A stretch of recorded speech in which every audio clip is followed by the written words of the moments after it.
The Lounge, proudly brought to you by Johnny Walker. Keep walking. Good evening and welcome to The Lounge. My name is Sakyi-Addo and The Lounge is brought to you by Johnny Walker. Keep walking. There's a neighborhood in the northwestern suburbs of Accra called Bubuashie. There's nothing really remarkable about Bubuashie. It's just there.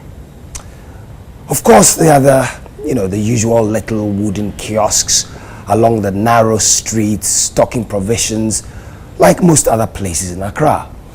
There used to be a factory a long time ago called Ola Balm, but I'm sure they too have lost out to some ointment from Shanghai, China. But at the corner of Okwe Street and Homowo Avenue, there's something going on and has been going on for 18 years. There's the arresting cacophony of clanging metal, cutting machines, and the zzz of welding equipment. It's a metalwork factory called Essence and Art. They make bespoke balustrades, furniture, and metal art, and lots more. It was established by Constance Swaniker in 1999 when she was just fresh out of Kwame Nkrumah University of Science and Technology, where she studied art but worked as a carpenter on the side. Now, carpentry and metalwork for a young woman, definitely unusual, but she's done it. And in a few years, she'll get a royal visit from the Queen of Denmark. So what shaped her choice of vocation? And what is it like for her to work with an all-male team of employees? Tonight, my guest, Constance Elizabeth Swaniker, we're bringing this to you from her gallery located within the premises of her factory.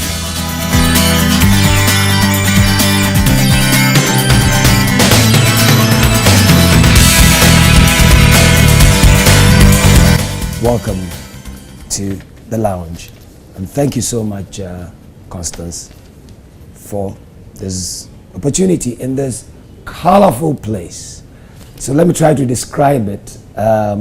When her gallery is on the top floor of a two-story structure within the premises of the factory, it's really colorful, lots of works of art on exhibition. A lot of it made by you, right? Yes. So I've got across from me like weapons, AK-47s that she's built. Hope there are no bullets in them. No. All right, okay. There's a cockerel, huge, oversized cockerel to my right. There's, how would you describe that? This one over there. Sprinters. Sprinters, okay, but that's metal as well. Yes. And it's kind of abstract. Mm-hmm. So lots of artwork, and of course the chair I'm seated on, you made it. Yes. There's metal, and then of course there's foam on the seat, consoles, lamps, paintings. Of course the regular proofing here is part of your work. Everything here. Brilliant, lovely place. So we thought we'll get out of the bar. Or bring the bar here. So we've got the Johnny Walker right over there. Yes. Would you like to have a shot? No. I'm fine with the water. You do water. All right, okay, excellent. So why Bubuashie? Well, this was a rundown family house, and when I graduated from university, I started doing bits and bobs at the back of the house. And very soon, the whole backyard was full of things, bits and bobs. And I realized that, well, I couldn't continue working within such a confined space. Yeah, so sort of a makeshift space. Yes, makeshift workshop. So the family was gracious enough to give me this property, which, interesting, was owned by my grandmother. And this was a very strong woman who called this my own house because, you know, she felt that, well, you know, I've worked hard. Let me also buy a house. So this was an estate which was, I think in Kwame Nkrumah's era, state housing, and it was an association of market women because my grandmother owned a shop in Kaneshie Market selling fabrics. So it was a collective of women who came together to develop this. Yes, to buy this. They built a few houses and they bought, and she bought this.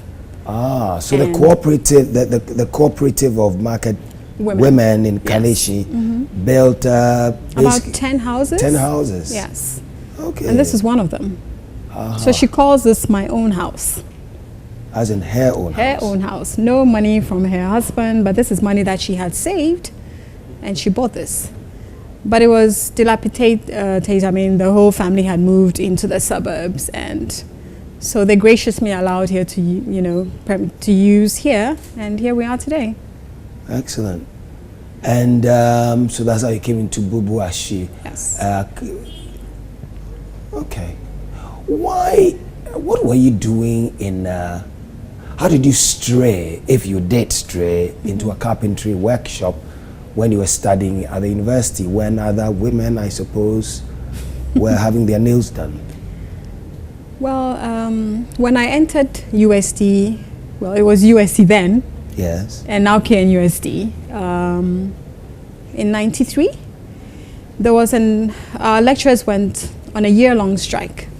And there were so many subsequent strikes after that. And I was sitting at home doing nothing, and I wasn't going to sit at home idle. And an aunt of mine, Mrs. Akumi, owned a woodworking shop called Art Deco then, on the Ring Road. So I walked in and I said, well, I'm looking for a job. Give me anything. And she looked at me and she laughed and she said, this is a carpentry workshop that is full of men. And there were about 60 carpenters, and I said, I can do anything you give me. So I was given sandpaper, and I was shown a couple of chairs and tables, sand those down. I'm sure they thought I would run away after a few days, but I persisted. Of course, you can imagine using raw sandpaper. You will not be able to use your hands to eat kenki or anything when you get home because it totally just rubs away your hands. Oh. Yeah, but I persisted. I loved the environment because I could actually see things being built. You see wood coming in just planks or boards, and you see it being transformed. So you see pieces coming to life. And being a creative person, I thought, wow, you can actually build things, touch and feel. So subsequently, every holiday I would go back, and I ended up in the workshop working with her for 5 years. As soon as I graduated, I set up Accent and Art, and almost 18 years on, I'm still in the industry. When you walked into Mrs. Akumi's place, saying, give me, I'll do anything, is what she asked you to do what you had in mind? Not at all. You thought she was going to ask you to write? To paint. Oh, to paint. Paint or do decorative finishes or just do the softer. Or do admin? Yes. I mean, I was just looking for any job per se. But I guess in life our paths are all directed. I was destined to do this. Probably was a calling. And for me, I just go with the flow. Wherever I'm supposed to go, I go. And I guess that in life... How do you know where you're supposed to go? Because... How do you know where you're going is where you're supposed to go? I guess as a creative person, my emotional intelligence is heightened. I listen to my inner voice, and I feel that when you listen to that voice, it directs you to where you're supposed to go. And so I've always listened to that inner voice. Have you always been artistic? Have you always wanted to be an artist? Yes. I grew up in a family where my siblings were very math and science oriented. I mean, straight A's. And in maths and science? Maths and science, yes. Your siblings? My siblings, yes. And my mother being a teacher, every morning would set us up with sums or writing essays. I mean, we were always forced to do something. Not really forced. Academic. Yes. We didn't have a TV in our house till I was in Form 1. Or you're reading or you're doing something. And what I remember, very early on, every morning my sister and I would be set up with sums of long division. My younger sister would hack the difficult sums in less than a minute. And I would sit behind those sums for 10 minutes. So they had maths for entertainment. Oh, yes. And of course, the sums didn't come easy to me. And it came with a lot of lashes. And the more the more she caned me, and the more I blanked out. I refused to think. And I found solace in colors and papers, and I would draw. So she said one day, I arranged still thing, I was doing a still life. And after I was done with a piece, she picked it up and she thought, wow, she's talented. From that day, she stopped beating me. And she started buying crayons and buying paints and whatever I wanted. And she started encouraging me to paint. And if she hadn't done that, I don't think I would be where I am today. So she just realized that I was different because I struggled with math and science, but I was good in reading subjects. And so throughout my education, she handpicked subjects that she knew I would use my hands. So I did home economics, I did art, I did things that I enjoyed. So I passed my A-level with a first class, and she said, just do art because it's what you're good at. So I continued, did A-level art, and then I ended up in tech doing art. So she guided me.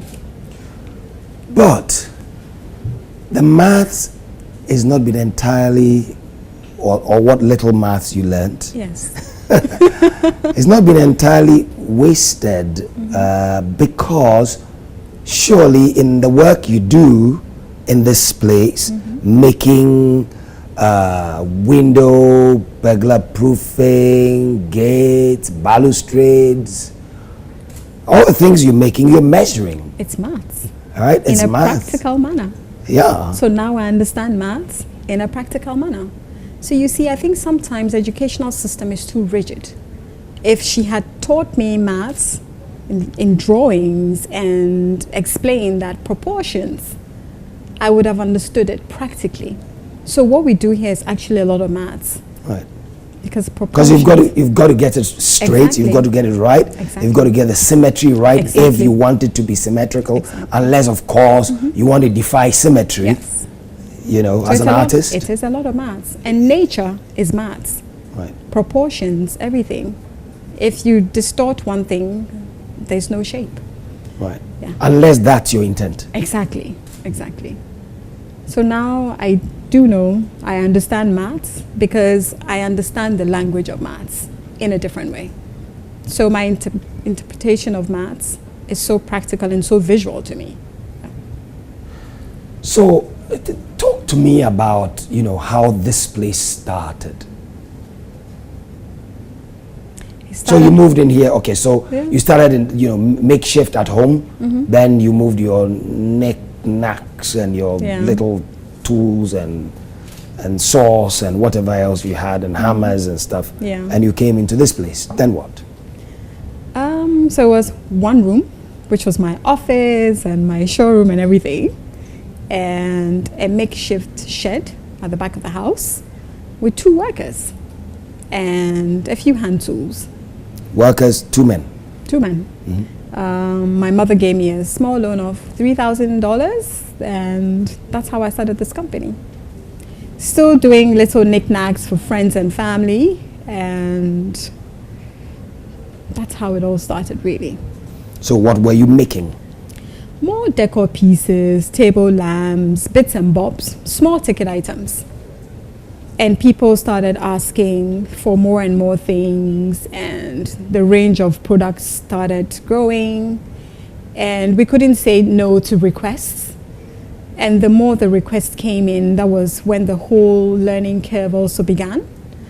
So if you ask me, did I start this company thinking I was going to end up doing balustrades and be known as the lady who does really nice balustrades and gates? The No. Iron Lady. No. Yeah. So you didn't, that what you've ended up with isn't what you had in mind when you began? No, not at all. It evolved. And where it took me, I went. So you just went with the flow? I just went with the flow. And industry at that point in time also demanded really decorative, well-finished things. Becoming in 2000, when we, the transition to the Kufuor government, a lot of returnees came home who had lived overseas and they knew nice things. They were building nice homes.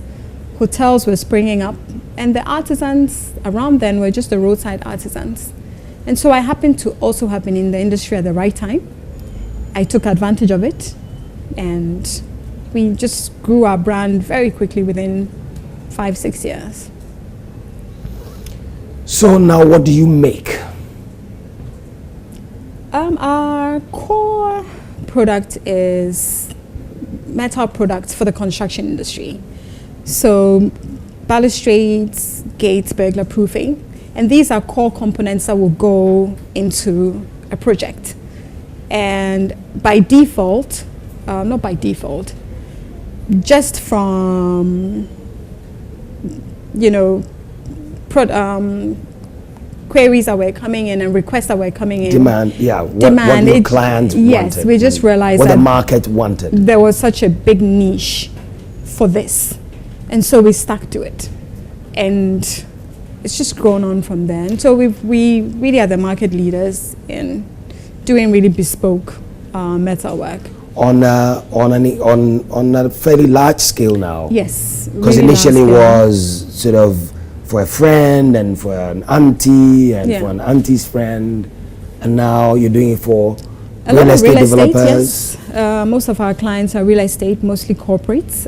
So 70% of the work that come in is corporate work, and then 30% is very high-end private orders for private homes. Hotels. Yes. But our clients are the top 10% of, and we keep it that way because what we're doing is very bespoke. And that's just, unfortunately, the name we've acquired ourselves for being premium. So it comes with a premium tag as well. Okay, so you don't come cheap. No. Is that a kind word to use? Well, as in your, you have to pay for the product. Right. Yeah, it's high end. Right. It's high end, yeah. Right. Okay. So you train, the people that work for you. So your team is all male. Yes. Your staff is all male because it's very physical. It's very physically but challenging. I did it. You did it. Yes. Right? Yeah. So yeah, that's a part of frankly I'm interested in as well. So you yourself you were making stuff. Making stuff with your hands. Yeah, in the factory. In the factory. Yes. In your overalls. Yes. Like the others. Like the others, and I went through. Like the people you hired. Yeah, and it's very important that I did that. Therefore, I'm able to direct. If I hadn't gone through that process, I wouldn't have this today. And we were talking earlier on about the need to acquire skill. I acquired the skill that I'm using today in the carpentry workshop. Therefore, when I get onto the factory floor and my eye tells me this is not straight, if I tell you to bring the level, indeed it will not be straight. So they listen to me because I command that. Right, because you know what you're talking about. I know what I'm talking about. Remember, I'm a woman in a male-dominated sector. I mean, if I didn't know what I was doing, there's no way. So, so the men that work for you, do you train them or do you acquire them, do you hire them already made? No, so these are mostly artisans, carpenters, welders who walk in when we need them to. But when they come in, then we train them to the level at which industry is looking for. very high standards. So we're talking about proportions. If it has to be, if the bar has to stand at a 90-degree angle, which means that you're learning how to use the implements that we're using to make sure that when you set it on a bar, it's sitting at. So these are all things that, you know, the traditional artisan doesn't have the skill and the knowledge. The industry standards just is not there. The finesse is just not there. And the desire for perfection. It's just not there. So your tables don't wobble. Exactly, and the chairs don't wobble. And that is, the chair also is the right proportion. Right. Agronomy, that if you're sitting, you know, the chair has to be at a certain angle. Has to support your back. Exactly, and things like these are things that they don't know. The science and maths behind some of these things. Yeah. Right. So back to the question about working with an all-male team, and my question was why, and you said because it's physical. Yeah. But you are not a man, Yes. and you could do it. Yes. So why can't other women? Exactly. Why can't they? Yeah, but unless you hire them, they can't. When they come, I have a few that would stay for a few months and then would run away. Because You have to really want this. You must want it. I have over the years tried to encourage young girls that I have mentored myself. They would come in for a while and then disappear. But I keep trying, and I always say that they're quick to say, you're my role model. But that's another thing. If you want to be like me, then put on the overall. You have to pay your dues. you have to play the role. You have to. It's one thing saying If you it. want to model Yes. like the role model. Oh, yes. You have to go through the process. Yeah.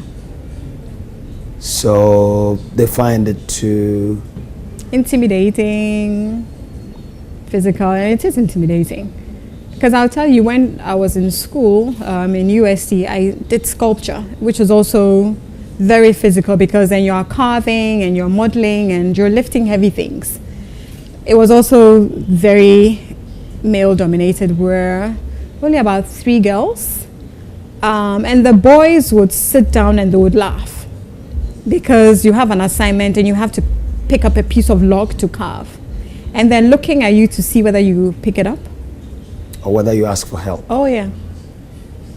So you always had to work harder. You always had to prove them wrong. I love the challenge anyway. And so the more you laugh, the more I will prove to you that I can do it. You're watching The Lounge, and we're taking a quick break. We'll be back in a minute.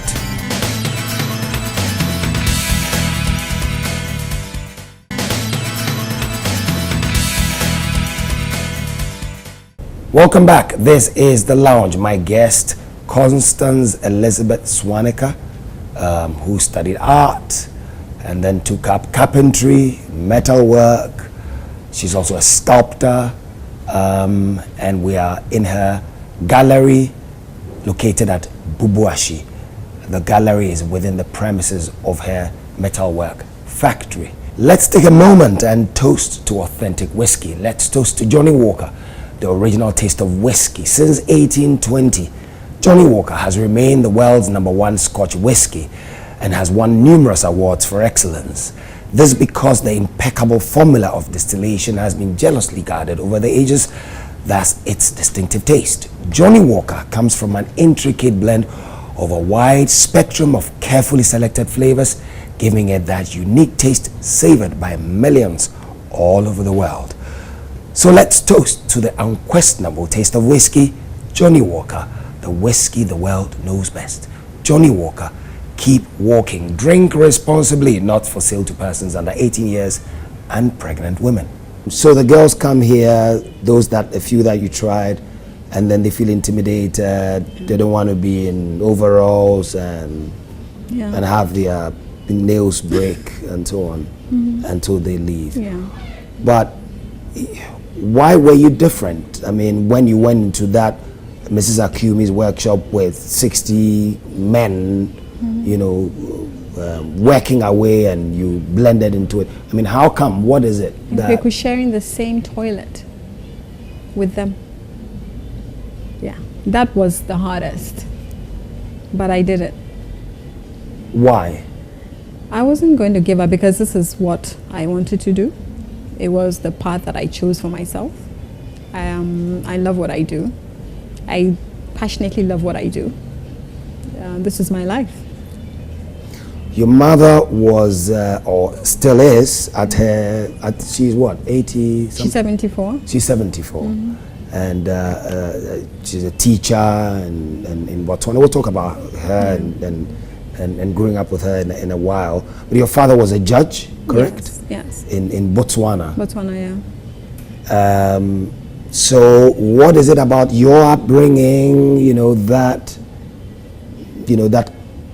that made you head down this path and desire this, or know that this is what you wanted? Yeah. Prior to that, we lived in the Gambia. So we moved to the Gambia in the 1980. Lived there for 5 years, and we moved to Botswana.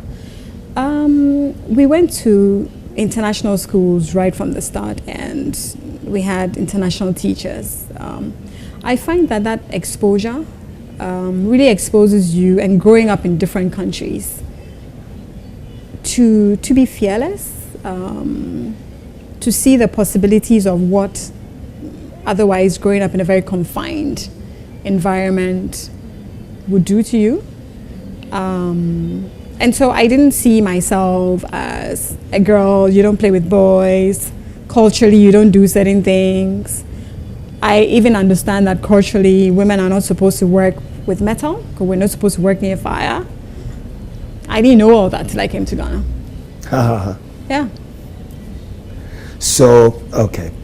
So perhaps if you had started out in Ghana and sort of acquired that knowledge boys or the influence. This, girls do this. Right.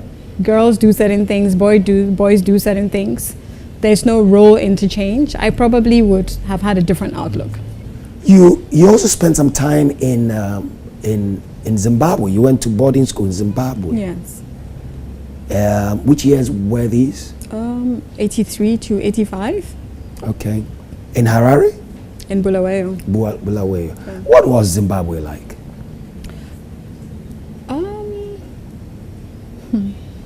It was beautiful. It was the Europe of Africa. Everybody went to school in Zimbabwe because apartheid South Africa then, so there were students coming in from all over Southern Africa, and they had the best schools. Their educational system is one of the best. They have, even up to today, in spite of the economic problems, yes, they have almost 100% literacy. Oh yeah, Zimbabwe was, I mean, we wore blazers and we wore boaters and ties. I mean, it was British colonial type, uniforms. It was, yeah. And there were, I probably was in a class and we were just two blacks. I mean, when the farmers, and it was still post-independence Zimbabwe, yeah. And did you go to Vic Falls? It's funny, when you live in a country where it's so within your reach, it was just the backyard, so I never did. You're joking? No, I never did, yeah. You never went to Vic Falls? No, I never Even did. I did.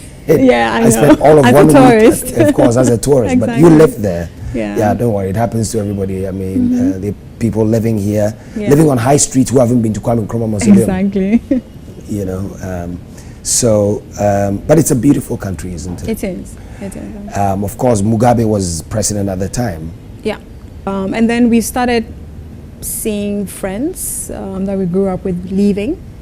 Almost everybody that we know now lives in either South Africa or in England. Almost everybody left. When you go to Bulawayo now or Harare, you would cry. It's not what we know it to be. It's a real shame. Yeah. Have you been since you left? Yes, a couple of times, because we still have family friends, Ghanaians who still live there. And then you went to, your parents were in Botswana at the time. Yes, so we were in boarding school. Right. In Zimbabwe, yeah. And tell me about your mother and the work that, you know, the school she built, school that she founded, yeah, which I understand is one of the best secondary, primary and secondary schools yeah, in Botswana. Yes. Tell me a little bit about that. So What's the school called? It's called Mount Pleasant, after an area in Harare in Zimbabwe. So she started the school just after my father died. My father died in Botswana in 1993. So she started with the school with 2 kids, and now she has about almost 400 kids. And of course, yes, she won a presidential award 2 years ago for her contribution to education in Botswana. Like a national honor. Yes, she's 74, and when you call her at 6:30, she's in the school. She's still working. She's a very strong woman, very resilient. And did you attend her school? No, Right. I taught in the school You taught, briefly, yeah. as did your brother Fred. Yes, we all taught in the school. Right. And your brother Fred is the founder of the Africa Leadership University in Mauritius. Yes, yes. And Africa Leadership Academy in South Africa. Yes. And the Africa Leadership University in Rwanda. Rwanda. Yes. And I understand he's trying to open a couple of others elsewhere around the continent. Yes. Your mom must have influenced him somewhat. He also taught in the school a bit. Yes, we all taught in the school, yeah. I think our mother has strongly influenced all of us. We still bounce a lot of ideas off her. She's really amazing. She's our rock, really. Yeah. So you also, you know, apart from making things on order, you also, you know, live your passion, which is art. Yes. So you still sculpt. My true love, my first love. I'm an artist first and foremost. This is the commercial side of what I do in the creative industry. But occasionally it calls on me to take the tools and still create. So I still do art for art's sake. I have exhibitions occasionally around the world. I actually have an exhibition in Lagos next week, a solo exhibition, my second. Yeah, so it's important that I'm connected to what is truly mine. What are you exhibiting?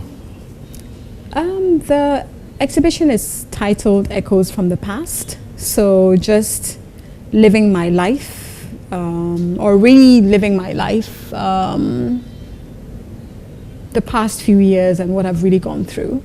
And it shows through the works. And what have you gone through? Wow, I think just the cycles of life, really. You know, being beaten down a couple of times and then finding the strength to quickly get up. And really, I speak a lot about time and how time tells. And, you know, just having the courage to just go through, because every day we wake up, it is indeed a new day. Yeah. Yeah. It's a blank page. It is. It's a canvas. Yeah. Every day, right? Every day. It's a canvas, Yeah. and you've got to create something, put something on it. Yes. And it gives you the opportunity to reinvent yourself as many times as you want.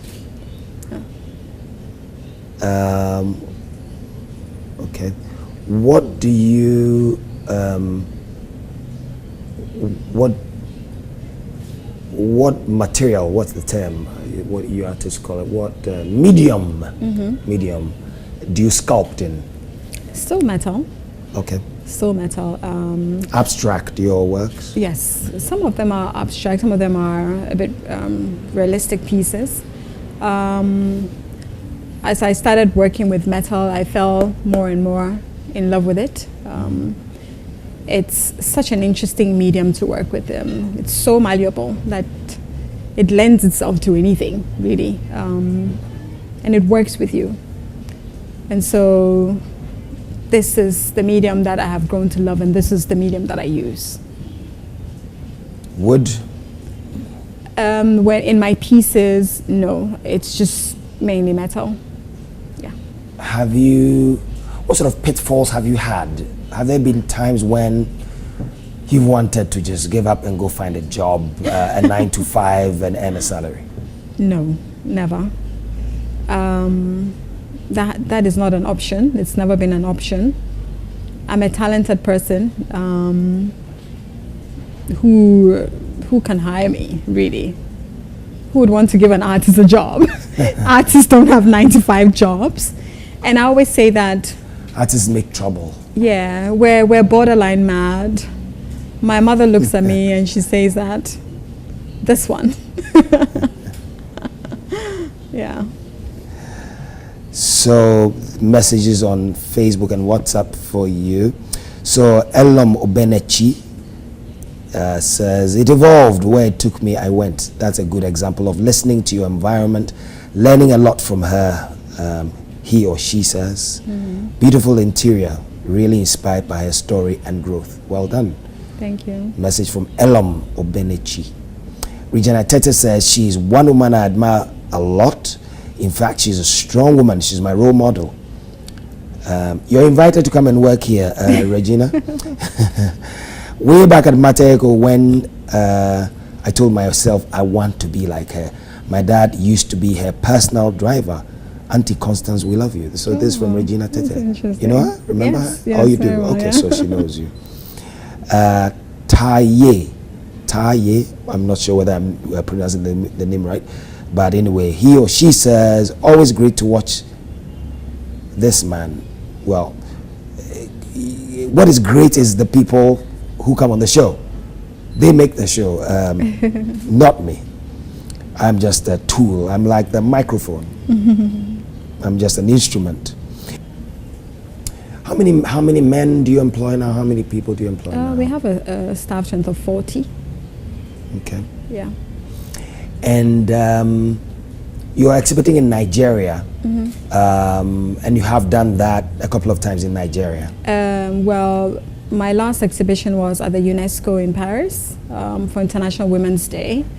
So I represented Africa as part of a global exhibition.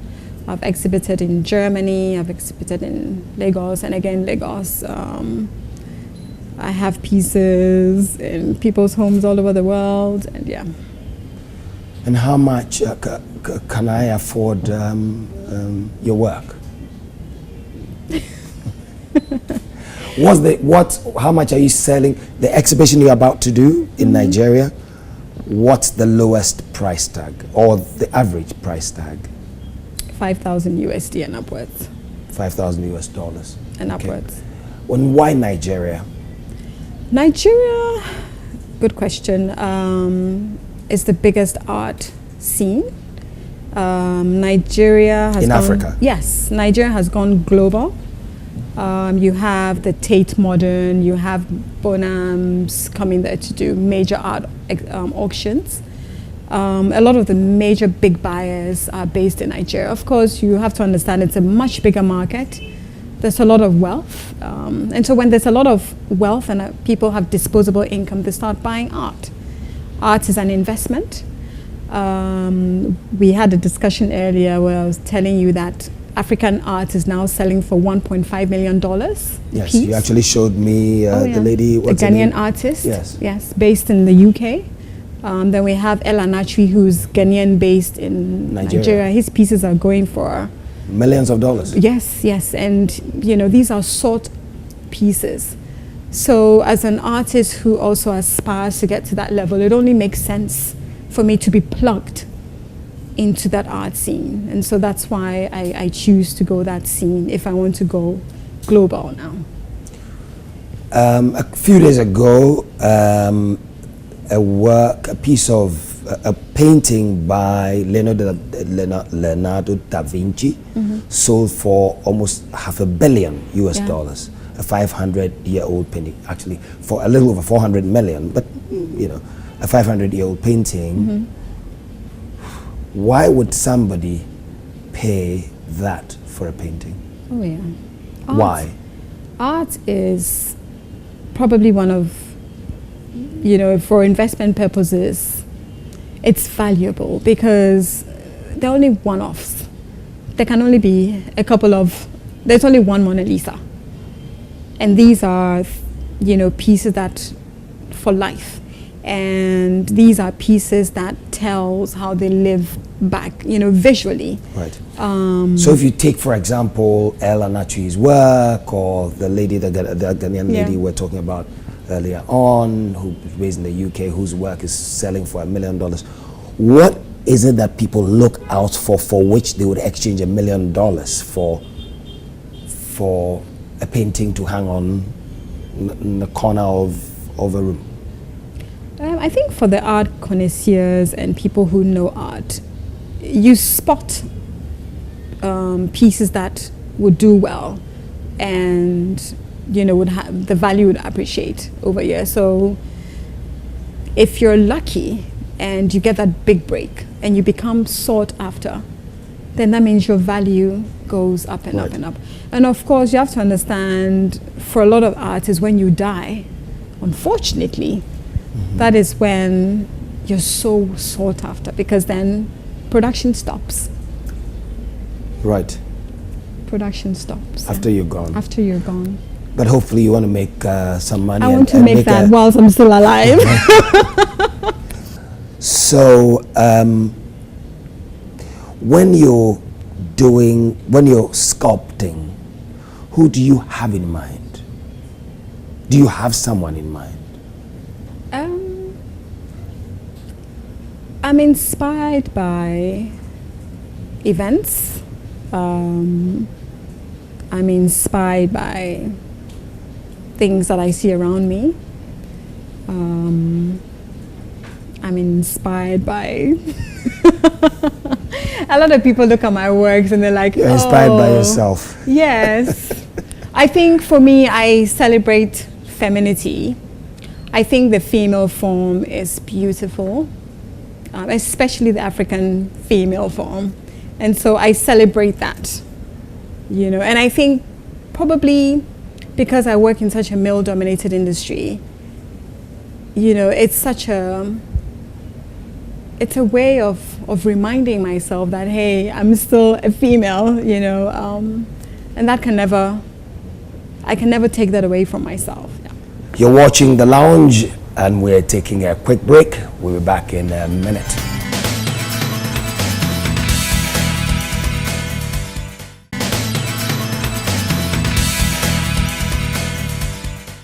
Welcome back. This is The Lounge. My guest, Constance Elizabeth Swaniker, who studied art and then took up carpentry, metalwork. She's also a sculptor, and we are in her gallery located at Bubuashie. The gallery is within the premises of her metalwork factory. Let's take a moment and toast to authentic whiskey. Let's toast to Johnnie Walker, the original taste of whiskey. Since 1820, Johnnie Walker has remained the world's #1 Scotch whiskey and has won numerous awards for excellence.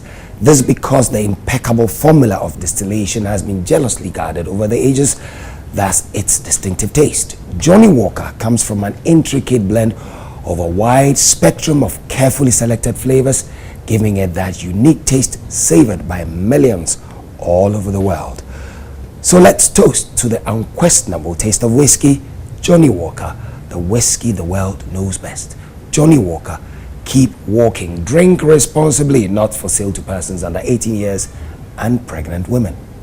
So we're talking before the break about the world being male-dominated, especially, well, with regard to your field. How do you navigate that? Yes, that's a good question. How do you navigate that? I'm in an industry where, aside my artisans being male, working in an industry where my clients are also mostly male. You go to meetings and you're dealing with engineers and, you know, other people who are also all male. I always say that when you're a woman and you work in a male-dominated sector, you're not a man. You're not a man. And so I use my femininity. I always say that use that. Let them know that, hey, I'm in no competition with you. I wear a dress, I wear earrings. I'm not going to appear brash. I think that when you adopt that attitude, there's a level of respect amongst the sexes. So basically you go as who you are because you're a woman and you're not going to try to dress like a man. No, I'm not going to flex and you know, I think men hate that. And you have to understand, this is Africa. Whether we like it or not, it's a lot of ego play. It's a male-dominated world we live in. It won't change anytime now. I see it, and so we have to learn how to work with each other, respect each other. You know, I've seen women who sometimes appear a bit too much. Men have huge egos. If you did that, so do women. Yes, and that's why I said that if you're a woman and you're working in it, tone that down. Tone it down. And when you come across like, I'm in no competition with you because we're not competing amongst the sexes. Men want to feel like I'm protecting you, I'm holding you up. Because that is how you're conditioned, to protect, to guard, you know. And as women, we're caregivers. And so I let that come out. And I think that, you know, feminine leadership is a skill that a lot of women in industries like ours should learn to develop and use that. You can get a man to do anything for you if you know how to use that femininity. Well. Use, not abuse. Yes. Use it properly. So, do you get into trouble with men with us sometimes? No, not at all. Okay. Not at all. I know exactly what you mean. I carry myself in a very dignified manner. My work speaks for itself. And so I'm always in the background. My work projects and it speaks for itself. And so when you go into meetings, there's that level of respect for the work. I am merely the vessel that does the work. And so that has really served me. And that's why I always say that when you find yourself in male you have to be so hardworking that they see the end result and not you. And when you walk into a meeting, they don't see the face, but we're talking business straight away. What about your staff? How do they work with you? The same attitude, you know, being very motherly. A man would never ask a man, how is your wife and how are the kids today? But you'd be surprised at just those little things that, oh, you're real, you're human. Men are not that complicated. No, we're not. No, you're not at all. Not at all. Men are very simple. We're just little boys at heart. Exactly. So therefore, if I asked you, have you eaten today? That's all you want to hear from a woman at the end of the day. Yeah. Those little things makes all the difference. We just want food. Yes. Yeah. So even though we're working, you know, just playing the mother role sometimes softens a lot of the male testosterone that otherwise would be flying around. Yes. You dilute it with with estrogen, lots of estrogen. Exactly. Okay, so water the testosterone down with plenty of estrogen. Because you know, I admire Angela Merkel a lot. I mean, she being such a strong woman, but yet they call her the mother. Isn't that something? Right. So that should tell you a lot. Yeah. Okay. And then your clients tend to be male as Oh, yeah. lots of. So where are the women? As clients, women in the business, not just sort of from the supply side, but from the demand side as well. I find that you find that the men would still be pretty much, how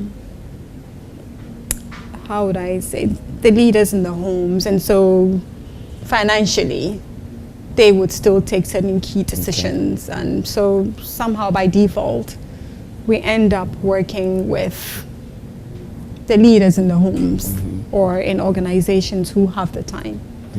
Would still be men. Yeah. And so why aren't you exhibiting in Ghana as much as you do elsewhere? Because as I explained, the art scene here is emerging. It's not as developed as Nigeria. Apart from the factors such as market size, the money, is there something else about us and our appreciation of art and aesthetics? I think as a society, we haven't gotten there yet. It's growing. The awareness is slowly growing. You have to understand that you have to have disposable income before you would buy a piece of art. Art is the last thing that anybody would buy for their home if they don't even have a chair to sit on. Okay. Yeah. But that aside, the sort of the purchasing power thing aside, in terms of the soft element, I mean, do you find that would somebody come in here who may not necessarily have the money to buy, but who would come in here to just come and see and appreciate what is here?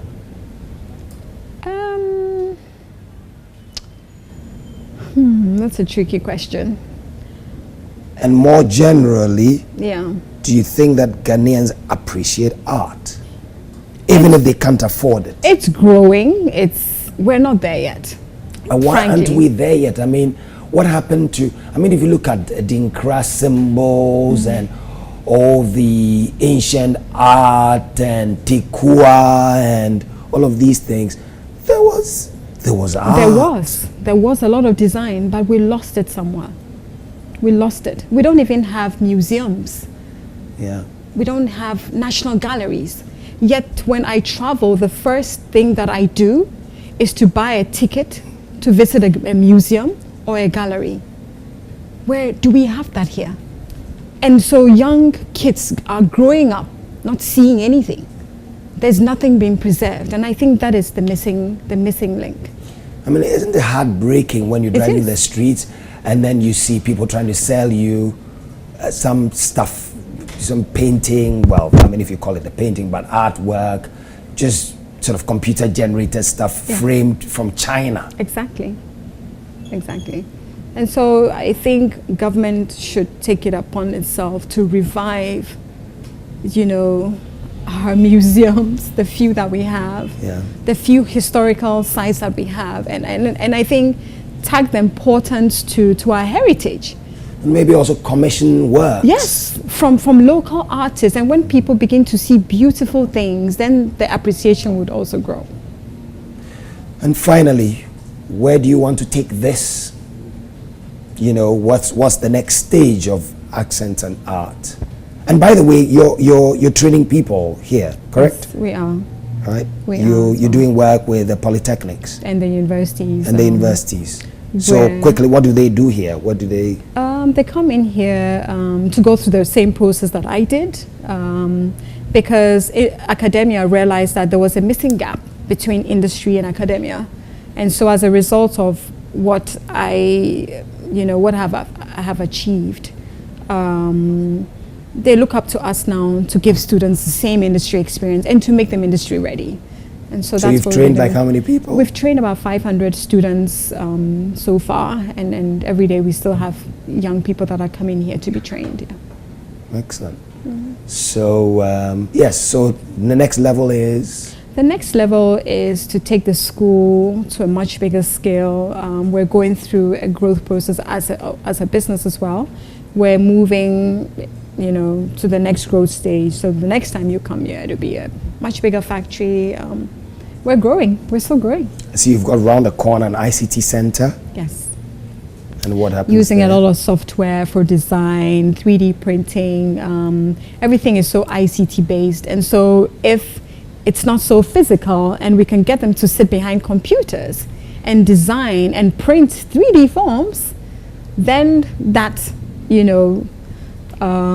urge to pick up things and to build things, soft and hard. I think that is the way to go, to get young people to pick up skills. You've got 2 kids. Yes, 2 boys. 19 and 16. Almost 16, yes. And any one of them interested in what mommy does? No, one is very academic and one is a bit like me, but more ICT based. And so because of what I went through, I'm not putting them through that. I encourage them to be the best, at what they want to do, and that's it. Follow their own dreams. Yes, they should like chart you their own did. paths, yes. And who knows where Yeah. it might end up. Exactly. Maybe in this couch. And maybe my son or daughter interviewing her. Or him. Exactly. Exactly. Constance, thank you. Thank you very much. Thank you. And thank you for watching. Have a good night. My name is Sakyi-Addo. I'll see you next week. Bye.